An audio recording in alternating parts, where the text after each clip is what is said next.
ప్రభునందు ప్రియమైనటువంటి దేవుని పిల్లలకు ప్రభు అయిన యేసుక్రీస్తు వారి నామములో వందనాలు శుభాలు తెలియపరచిన పిల్లరా, మరి గడిచిన దినమంతా కూడా ప్రభు తన కృపా వాత్సల్యములు భద్రపరుచుకుని క్షేమమును ఆరోగ్యమును ఆయుష్ను అనుగ్రహించి మరి నూతన దినాన్ని ప్రభు మనకు అనుగ్రహించారండి. 2024 సంవత్సరం 12వ నెల మరి 28వ దినాన్ని ప్రభు మనకు అనుగ్రహించి మరి రోజున దేవుని వాక్యము మరి పాప మరణముల నియమము నుండి నన్ను విడిపించును. దేవుడు విడిపించే దేవుడు.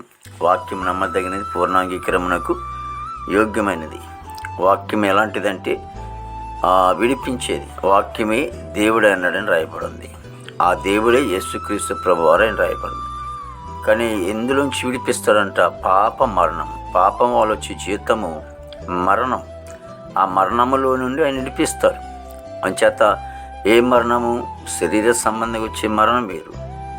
కాబట్టి ఆ ప్రకటన గ్రంథంలో రాయబడి ఉంటుంది కదా, ఎందుకంటే ఆ మరణము అగ్నిగుండం అని రాయబడి ఉంది. అగ్నిగుండంలోంచి ఆయన బయటికి లాగేవాడు. కాబట్టి ఆ అగ్నిగుండంలోకి వెళ్ళిపోకున్నట్లు మరణాన్ని నుంచి తప్పించడం కొరకు పరలోకం నుండి ఆయన వచ్చినటువంటి గొప్ప తండ్రి. కాబట్టి ఇంకా ఎవరైనా యేసుక్రీస్తు నమ్మకుండా ఉన్నట్లయితే మరి నమ్ముకోండి. కాలము సంకుచితం అవుతోంది, సమయం లేదు. ఆయన రెండవ రాకడ రానే ఉంది. కాబట్టి ఎవరూ నిర్లక్ష్యం చేయకున్నట్లు. కాబట్టి యేసు ప్రభుని నమ్ముకునే సమయం కాబట్టి నమ్ముకోండి. రేపు ఏమి సంభవించిందో మనకు తెలియదు. అందుకే మానవులందరూ కూడా మరి నిత్య జీవనం ఉండాలని ఒక ఉద్దేశంతో మరి ఆయన పరలోకం నుండి భూలోకానికి వచ్చినటువంటి గొప్ప తండ్రి. ప్రార్థన. ప్రేమగల తండ్రి, కృపలేస్తూ నీకు స్తోత్రాలు స్తుతులు చెల్లిస్తున్నాం ప్రభు. గొప్ప దేవుడు నీకు వందనాలు. ప్రతి కుటుంబాన్ని కూడా మీరు దీవించండి, ఆశ్రయించండి. 2024 సంవత్సరం పూర్తికి వచ్చాం. ఇంకా కొన్ని దినాలకి ఆయన ఇదిగో తండ్రి, ఏదైనప్పటికీ అందరైతే నిన్ను అంగీకరించుకున్నారు. దేవారందరూ కూడా అంగీకరించేటట్టుగా కృప దయచేయండి.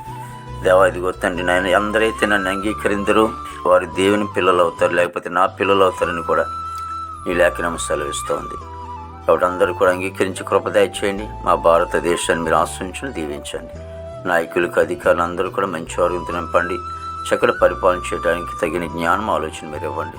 ఈనాటి యవనస్తులు ఎంతోమంది పాపమైన ఊబులో ఉండి పడిపోయి నశించిపోతున్నారు. తండ్రి, వాళ్ళందరినీ కూడా రక్షించుకోమని ప్రార్థిస్తాం తండ్రి. నాన్న ఇదిగో తండ్రి, విదేశంటువంటి బిడ్డలందరూ కూడా మంచి ఆరోగ్యాలతో నింపండి. దేవా తండ్రి యేసయ్య, మరి నేను చదువుకునే బిడ్డలు జ్ఞానం పెంచండి తండ్రి. పనిచేసుకునే బిడ్డలకు కూడా మంచి జ్ఞానం పెంచండి, మంచి ఆరోగ్యంతో నింపండి. దేవా తండ్రి యేసు నీకు వందనాలు. మా దేశ పాడి పడినంతను కూడా మీరు ఆశ్రయించండి. దేవ ఇదిగో తండ్రి, మరి నేను హాస్పిటల్లో రోగం స్వస్థపరచమని ప్రార్థిస్తామని నీకు వందనాలు.